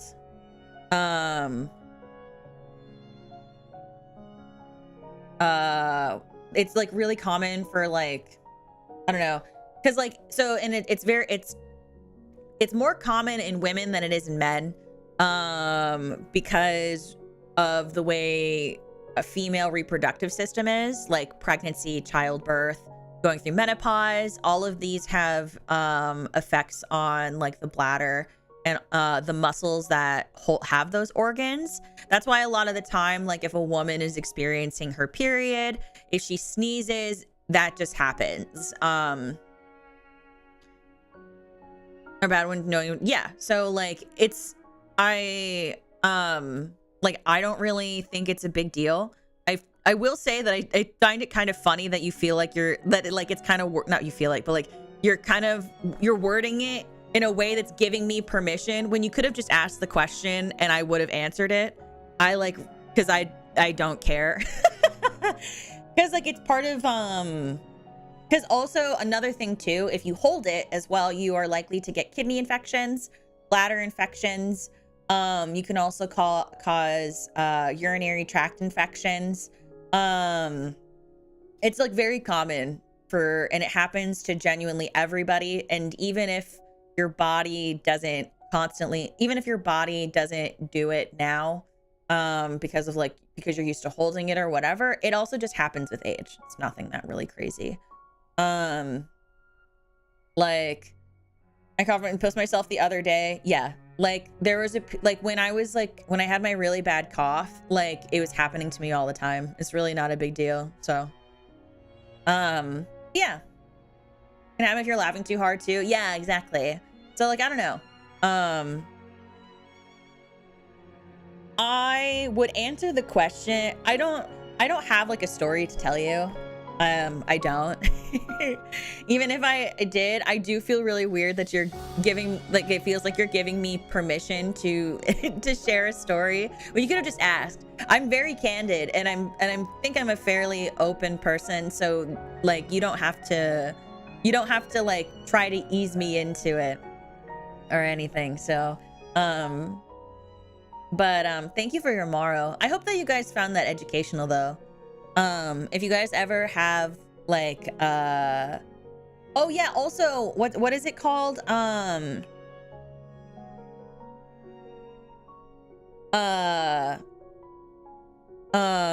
other things that can happen to your body, kidney stones. Apparently those really hurt. Yeah. Just once, you'll have to pee immediately when your bladder is semi-full for the foreseeable future. Don't hold it, not cool. Yep. Yeah, completely true and accurate. It's just but I do hope that you found that educational. But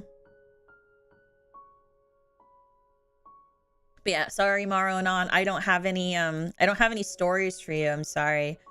For me, I'm just like it happens. Okay, let's see. Was there any specific or in particular, anything specific or in particular that initially got you interested in or endeared you to the yandere trope? Is there a particular reason you have an affinity for that kind of archetype and have integrated as integral part of your own unique character, identity, and persona as a VTuber and general content creator? Is there a particular aspect or essence of the yandere trope that you find interesting, attractive, entertaining, endearing, or maybe even relatable?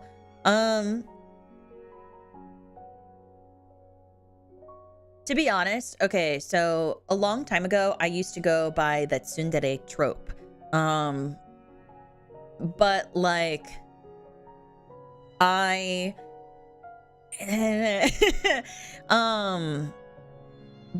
I always said that I think it was like, I went by the tsundere trope, but I said I had yandere tendencies. And I think that yandere as a trope fits me more in personality. Very sincerely. It's very easy for me to, because like I naturally, when I'm like love things and I like obsess over them. When I care, I care a lot and I care very intensely.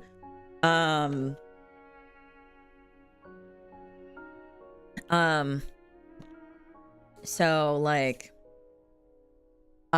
it's very easy for me to notice details about people and notice details about the people that I care about.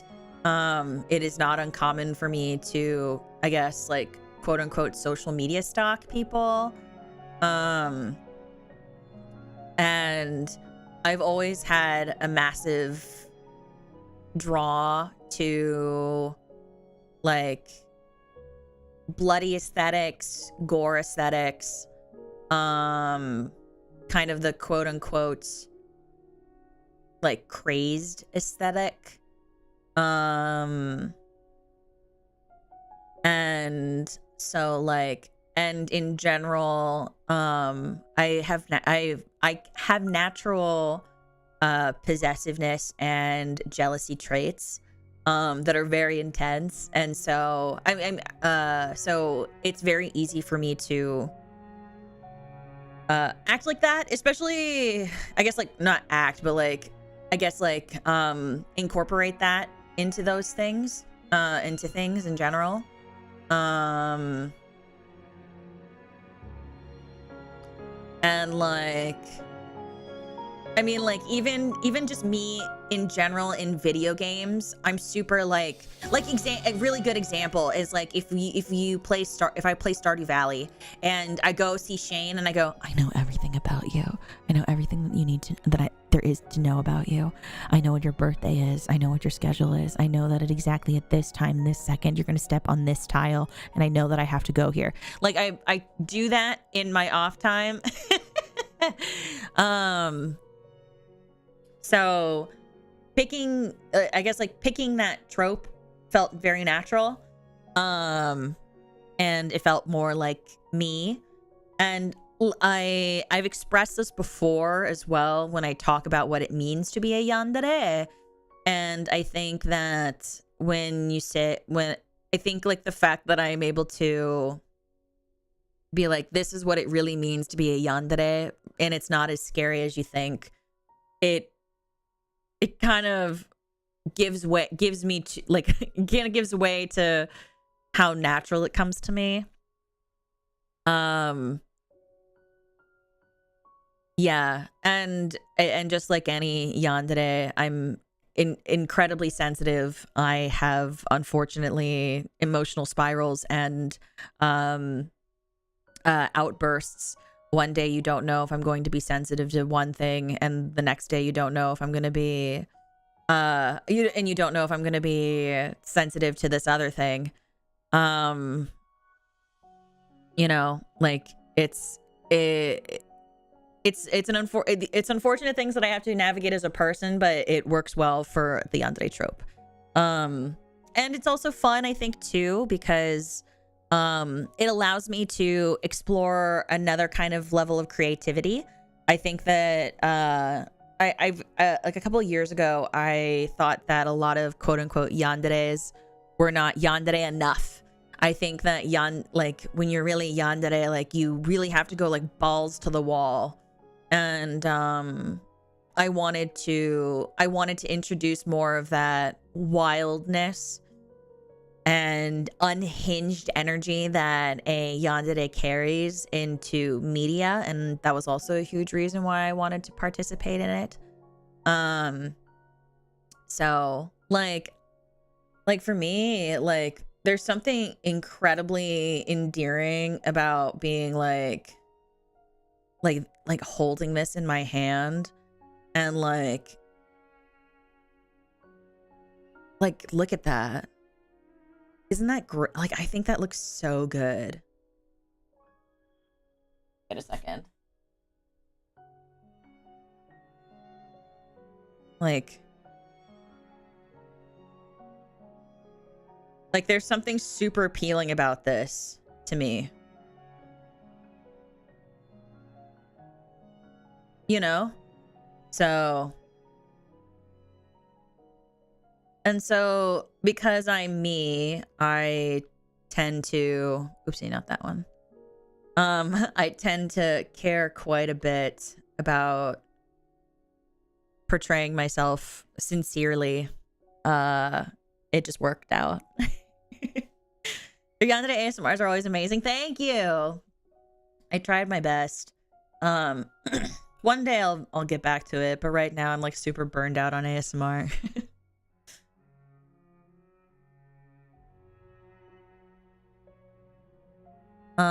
So I hope that answers your question though. Umi, can you ask chat to spam fire? I think it's pretty neat. Let's fucking go. You heard the motto. Spam fire, spam rise in chat. Spam rise. You must rise in chat. Rise. Do it now. Go. You must do it now. Do it. I don't see enough fire. I don't see enough of it. You must.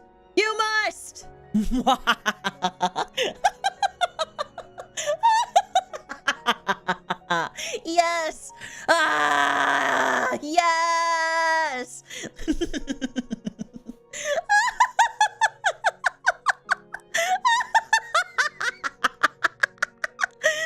Oh, it's so pretty. Yatta. Thank you, babes. Thank you for the morrow. Hell yeah. Fire for your ocean Oshi. Oh my god.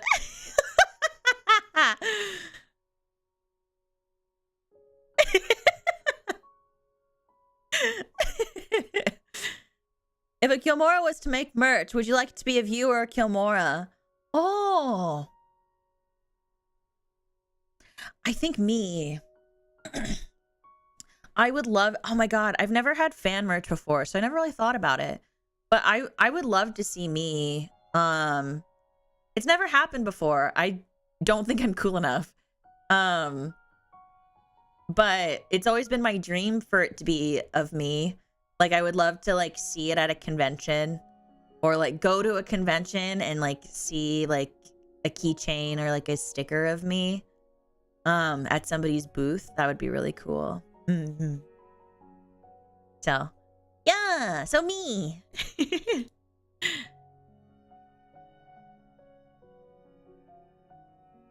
Okay, next question. It's not really a question. Oh. But I just wanted to say congratulations on your debut, 2.0. It was simply incredible. You're incredible, Umi. Always there trying hard to bring joy to others. I love you always and forever. Well, now my question would be, what do you find You said you didn't have a question. You lied. What would you find the most difficult about a debut? Honestly, so debuts on very genuinely, I think are okay. This is gonna probably sound like a hot take, but it's not intended to be. I do think to some degree debuts can be slightly overrated. Cause like a lot of it is the same. A lot of it is a PowerPoint. A lot of it is a subathon or a donathon, a new cover, or an original song. A lot of me explaining who I am to you instead of you experiencing who I am and making that something that you can be included in. That being said, I do think that what makes a debut so special is the way that you can creatively turn it into something that works for you.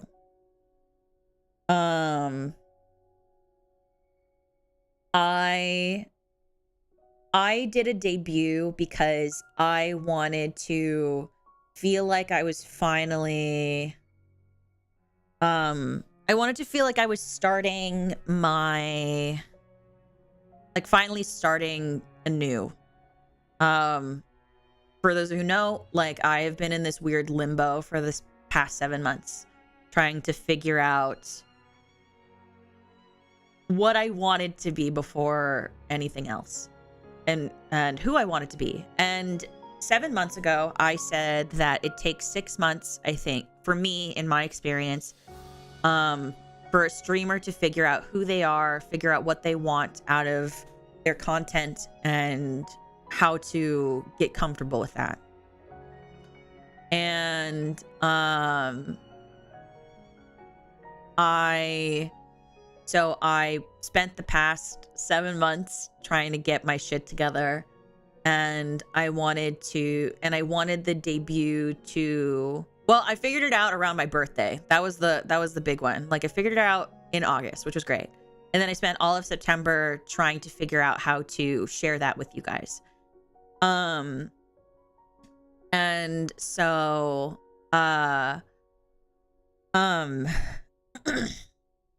for me, a debut was a celebration. A lot of the time, debuts are like about an introduction, and it is kind of an introduction. I'm introducing you to the idea of who I really am, and who I think I really am, and who I'm most comfortable with, and the part of me that I want to grow the most. And I wanted it to feel like something that we could share together. I wanted it to be a way for me to thank you for all of the things that you've done for me over the past 7 months. And I wanted it to also celebrate the friends who have stuck with me or have been part of this, and still included me even when I didn't think that I could be included anymore. So it's very not, it was just, so like, to go back to the question, I think that the most difficult part about debut is making it the most uniquely you and showcasing yourself. But because like I said, it's a lot of the same. So trying to show individuality within that template is very hard. But no one ever said that debut has to be a PowerPoint. A debut doesn't have to be a cover and an original song only. Like, no one set what these were, you know? So I think that the more that people try, or not try, but the more that people start to get creative and start to figure out new ideas that allow new people and existing communities to go to discover and learn what the VTuber is like, is really special. So, and that's what I think the difficult thing is, because because I hate PowerPoints. I'm very much in the crowd of like, I don't think people should be doing PowerPoints anymore for debuts. I don't like from a marketing and business perspective, I don't like being told as a consumer what I'm going to be getting. I'd rather see it and experience it for myself because like just because we like the same games, it doesn't mean I will like the way that you entertain or the style in which you entertain. And I think that if more VTubers played with that idea and concept, we would see so many wonderful brand new ways to express themselves and introduce themselves. That being said, though, I know some people use a PowerPoint because they're too nervous to talk on stream. So, you know. But I don't know. I hope that answered the question. I don't know if it did. Okay, next one.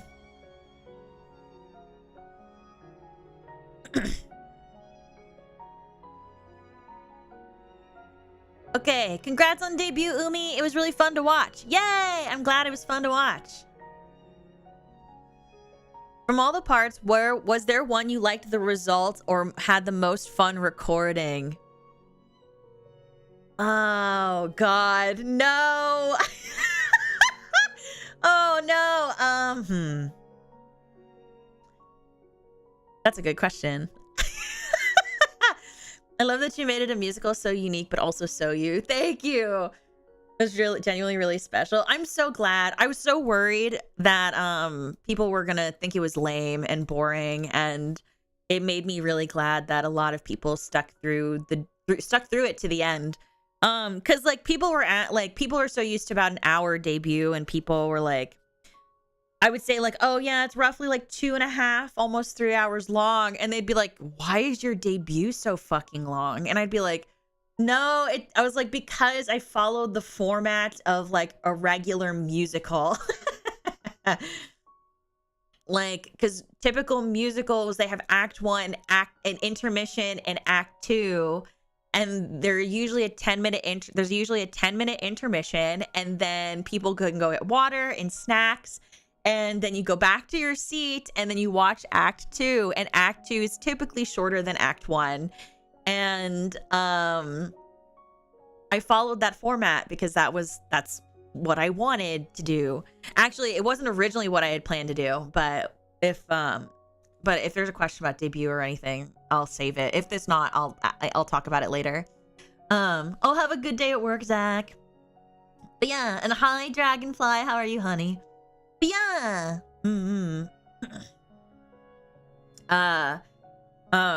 Like, people don't know this, but intermission was genuinely 12 minutes long. I think. I actually can't remember. Or it was supposed to be 12 minutes long. No. It was like something like that because I let it play twice because I remembered, because I knew, no. It was some like close to 10 minutes or something like that, but the intermission video itself is like 4-ish minutes long, I think. And I knew if I played that twice, that would be close enough to 10 minutes to be a 10-minute intermission. And while I was making it, sorry, this is not the answer to the question, but while I was making it, the reason why you had the parts in between that said intermission and me moving my model around was because I didn't want people to have the impression that the show was over. A lot of the time when you go on a BRB screen as a VTuber, people usually tend to not read that it says BRB. And so they usually think that you're ending, or they'll be like, oh my God, I'm too late, or people will leave. And so I wanted to create commercials to advertise partnerships that I'm part of, or my merch, or projects that I'm part of, and make it as interactive as possible so that way people can consume it and interact with it. During the intermission, while I was waddling around, I'd be waddling around on screen and doing cute things because I knew it would, people would react to it and go, oh, she's still there. And so also it was a good way to show off my toggles because I wasn't using a lot of my toggles during the debut. I tried to show off like jiggle physics randomly or different toggles at different times so people could see them be used. So it was a great way to keep people interested and invested while also providing a break time. Because if you stuck around for the first cycle of the 2 ads, then the second half you would have time to still go get water or go to the bathroom. Or if you went to go get water or something like that during the first half, you would get to re-see the ads the second time. I tried my best to keep all of that in mind. So yeah, that was the thought process that went through that I went through for the intermission. But the one that I liked the most or had the most fun recording, I would say I don't know. The songs that I recorded first were I don't know. Actually no. I'm trying to think. I loved the song that I did with Ollie and Pandora. Mainly because I don't know, I've always wanted to do like cute idol songs. Like that was such a huge thing for me, especially because I'm such a Buono fan. And I felt that asking okay.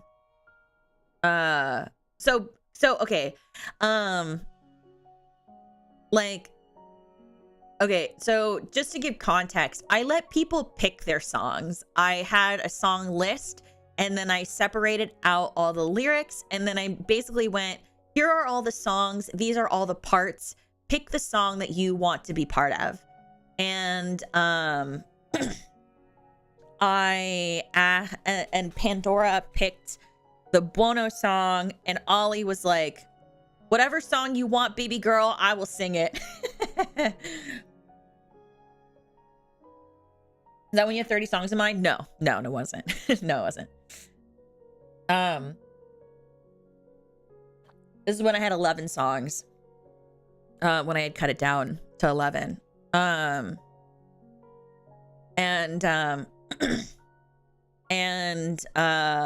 I let people pick the songs they wanted to be part of. And then people who didn't know what song to sing, I just put them in a song that I felt would suit them the best. And because they were like, I don't know any of these songs, just pick one for me. And I'd be like, okay. So I thought that Ollie would be really good in the Buono song because that was really good. Yume no Tobira, that one filled out pretty quick. I was actually really happy about it because I've always wanted to sing that song. It's from Love Live. It's like literally my favorite like Love Live song. Love that song. I thought it was a good finisher. Mata Ashita, it was just very coincidental that all of these very familiar people were in the same song. That was not intentional. That was just coincidence. I wasn't expecting Ollie of all people in the debut. I don't think people know that Ollie and I are really close friends. I love Ollie very genuinely. She's such a joy to be friends with, and I love her very dearly. This wasn't really, yeah, no, I'm dead ass. Like it was a coincidence that it was all familiar. That's why in the skit after I said the words familiar voices and souls, because it wasn't intentional at all whatsoever. But yeah, no, Ollie and I are very close friends. She's genuinely like, because I have a lot of friends that I like having them part of my projects, and if I can, I would love Ollie to be part of all of them. Like, she's such an angel, and I don't know, I think it's very obvious of me, but I love sharing my projects with my friends. Like, I know I guess it's like like someone gave me a criticism of like, you need to do more solo stuff, and I'm like, but I want to do things, I want to do it with my friends, and I want to share, like, because like if I have a spotlight, right, and I have the opportunity to introduce people who love me